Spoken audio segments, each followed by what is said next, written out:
Ito yung phase 2 ng Esplanade Project na kung saan ay dito daw ilalagay yung mga restaurant, coffee shop at lahat ng mga foods ay maaari nating makita sa area nito kung saan sa parte ng Intramuros ay napakalapit na nito.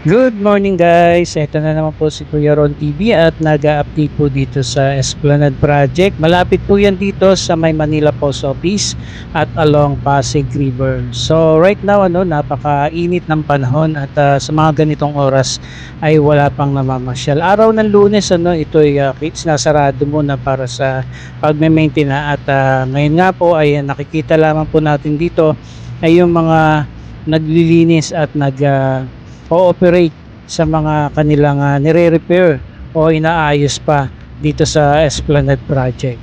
So ganito rin po yung mangyayari doon sa phase 2 at kaya nga lamang po ay more on foods product yung makikita po natin doon.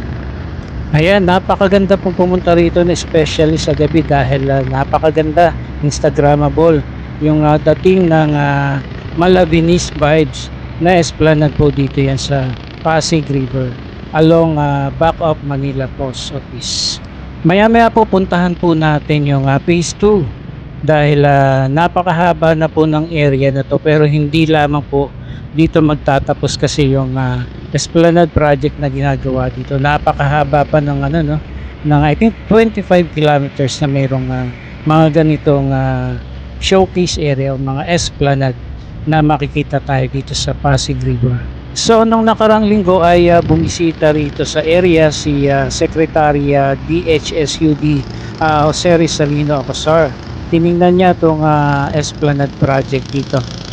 So ito na po mga kababayan yung phase 2. Dito daw nakalagay yung mga restaurant, mga coffee shop.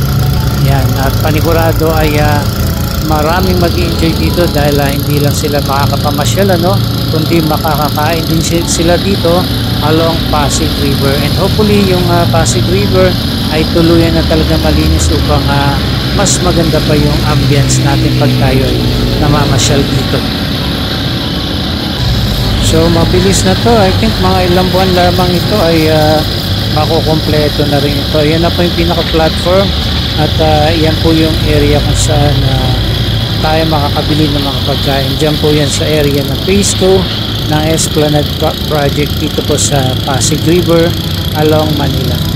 Noong hindi pa inaayos tong lugar na iyan ay marami po tayong nakikitang mga street dwellers dyan kung kaya't ang dumi ng area na yan. Pasalamat na nga lamang po tayo at nagkaroon na ng proyekto dyan at talagang na-wipe out na rin yung mga nagbabalak mag-squatter dyan at yung mga matagal na nga pong gumagawa ng mga barong-barong nila dyan at talagang tuluyang napaalis na sila hanggang doon yan sa may ilalim po ng ng tulay, bagong tulay na yan ay talagang nababoy din at hopefully ay talagang maghigpit sila para hindi na rin po mababoy ng mga street dweller itong pinapaayos ng ating gobyerno.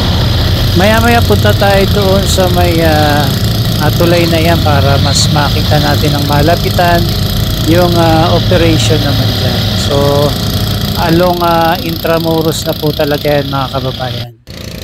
Ayan, tayo ngayon ay naririto sa Jones Bridge at mula rito ay tanaw na tanaw nga po natin itong project nito, and even sa ilalim ng tulay na to ay talagang pinamahayan din ng mga street dwellers. Yan pa, Binondo po yan mga kababayan, at dito naman sa may bandang kanan yung Escolta, at dito nga po yung nasunog na Manila Post Office. Ayusin din po yan mga kababayan. Kahit sa panahon ng termino ni Mayor Isko Moreno dito po sa Maynila ay si Secretary Jerry Acosar ang kinuha niya para sa paglalagay ng mga lamppost dito po sa Jones Bridge. At si Secretary Jerry Acosar din po yung na-appoint din sa pagpapaganda ng esplanade dito po sa kahabaan ng Pasig River.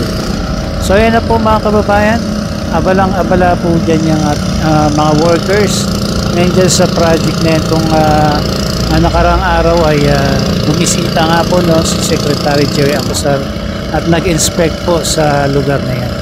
Yan talagang pinamamadali na rin po no, yung project na yan. And hopefully, sabi nga ng ating mga kababayan na hindi abutin ng Pasko ay matapos na daw po yan yung sa may area dito sa bandang Intramuros.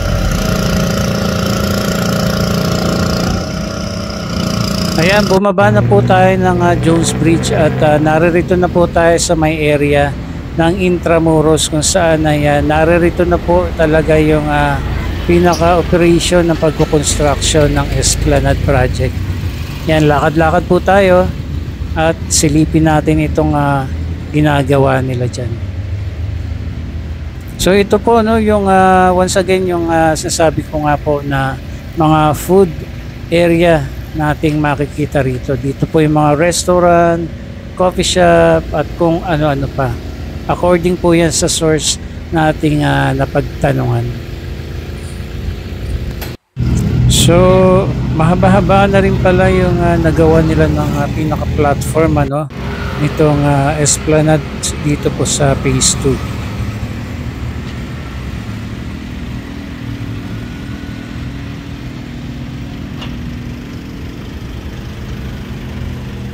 Okay, dito na po tayo sa may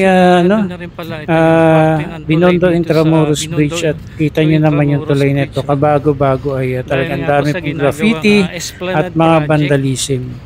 Oo, nilagyan na rin pala ito ng harang So hanggang dito pala yung kanilang operation ng project dito sa Esplanade. Yan, dito rin po dumadaan yung mga sasakyan papuntang Santa Cruz, papuntang Recto, Blooming Treat. Yan, so hindi na rin po tayo tatawid pa sa kabilang kalsada at dito lamang po ay may mga dumadaan. Ayun guys, nakaabot na rito sa Binondo Intramuros Bridge itong ginagawa nga Esplanade Project. Actually, andyan yung mga patibay na mga bakal na ginagamit muna nila dyan sa Esplanade Project. Tapos ito naman pansamantala sinarado muna nila para sa pag-construction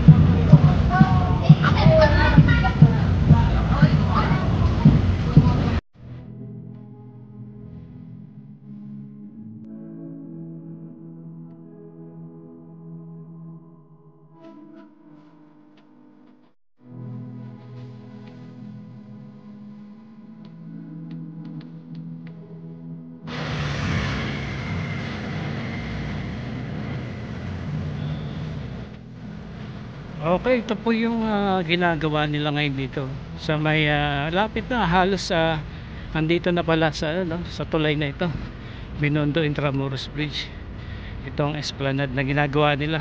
Yan yung platform na kanilang kinoconstruct ngayon.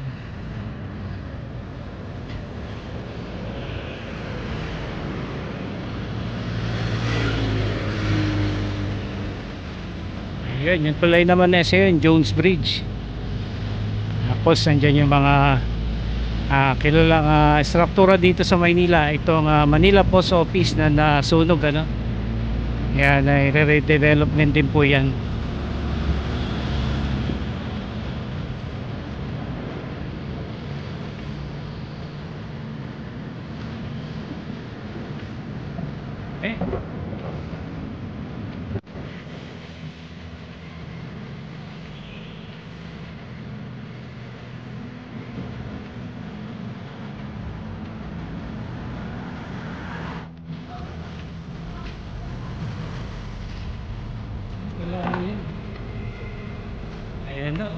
Ginagawa nga Esplanade project dito.